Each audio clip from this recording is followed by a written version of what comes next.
আমাদের উত্তরাঞ্চলের মানুষের অনেক ধৈর্য, এটা কিন্তু মানতেই হবে। হ্যালো এভরিওয়ান, আসসালামু আলাইকুম। কেমন আছেন সবাই? আশা করি সবাই ভালো আছেন। তো অনেকদিন পর আপনাদের সাথে একটি ভিডিও শেয়ার করব। তো যে কথা বলছিলাম যে আমাদের উত্তরাঞ্চলের মানুষের কিন্তু অনেক ধৈর্য।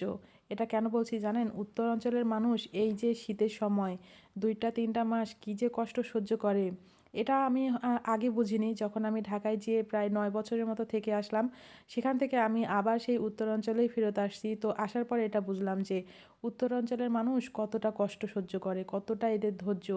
এই যে মানে শীত, উত্তরাঞ্চলে যে কী পরিমাণে শীত পড়ে হয়তো বা দক্ষিণাঞ্চলে এতটা পড়ে না। আমি তো ঢাকায় থেকে আসছি, আমি তো জানি যে এতটাও ঠান্ডা না। কিন্তু মানে রাজশাহী বিভাগে যে এত পরিমাণে ঠান্ডা পড়ে, মানে যারা রাজশাহী বিভাগের মানুষ তারাই জানে। তো কি বলবো যে আমরা আসার পরে মানে এতটা ঠান্ডা ছিল না, পরে আস্তে আস্তে এত ঠান্ডা পড়ছে যে মানে আমাদের কম্বল দেওয়া আর হচ্ছিলই না।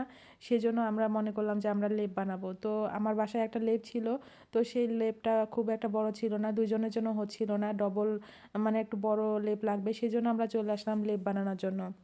যেহেতু আমাদের বাসা যেখানে সেখানে লেপ বানানো হবে না, আমাদের আসতে হয়েছে লক্ষ্মীপুরে। তো লক্ষ্মীপুরে এসে এই তো লেপ বানালাম। আর হচ্ছে এখানে আমাদের মানে দেখে শুনে বানিয়ে নিচ্ছি, যেহেতু আমাদের তুলাটা ছিল অনেক দামি তুলা, সেই জন্য দেখে শুনেই নিচ্ছি আর কতখানি কি দিল সব কিছু। আর ৩ কেজির মতো নতুন তুলা কিনতে হয়েছে আর বাকিটা। আর এই লেপটা বানাতে অনেক টাকা খরচ পড়ে গেল, যদিও আমাদের তুলা কিনতে হয়নি, তারপরেও তো লেপটা কিন্তু অনেক সুন্দর হয়েছে। আর আমরা প্রথমে মনে করছিলাম যে কম্বলেই হবে, কিন্তু হবে মানে হলো না। ঢাকাতে তো কম্বলেই মানে হয়েছে, সেজন্য আমি কম্বল কিনছিলাম। কিন্তু এখন দেখছি যে আমার কম্বলটা মানে কিনাটাই শুধু টাকা মাটি। এখন আমার সব রাজশাহীতে এসে এখন লেপ লাগবে।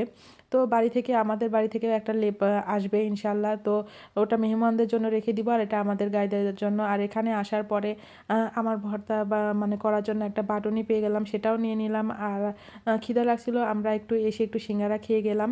আর এই তো আমার কিন্তু মানে কি বলবো যে লেপটা বানাতে দিয়ে অনেকটা সেলাই করাও হয়ে গেছে। এখন বাসায় চলে যাব, বাসায় চলে যেয়ে আবার রান্না করতে হবে। আপনাদের ভাই আবার অফিসে যাবে, তো ও অফিসে যাওয়ার পথে দেখে যে লেপটা হয়ে গেছে, তো অফিসে গিয়ে আবার লেপটা রেখে আবার বাসায় চলে যাবে। তো এই তো নিয়ে আসলেন, ও তো খুব মহা খুশি, কেননা ও আসার পর থেকেই খালি বলছে লেপ বানাও লেপ বানাও। তো এই তো ফাইনালি বাসায় নিয়ে ঢুকছে লেপটা।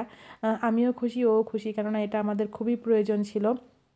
তো ও এখন লেপটা দিয়ে আবার অফিসে চলে যাবে, কেননা অফিসে যাওয়ার পরে লেপটা নিয়ে আবার ওই রেখে দিয়ে চলে যাচ্ছে, গেটে দিয়ে চলে যাবে। তো মানে কি বলবো যে আসলেই মানে উত্তরাঞ্চলের মানুষ অনেক কষ্ট সহ্য করে এই 3টা মাস।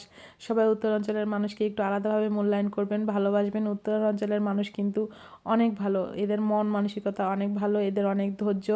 আর এরা মানে কি বলবো যে মনের দিক দিয়ে খুবই ভালো মানুষ। আর এই তো পরের দিনে লেপের কভারটা ধুতে হবে।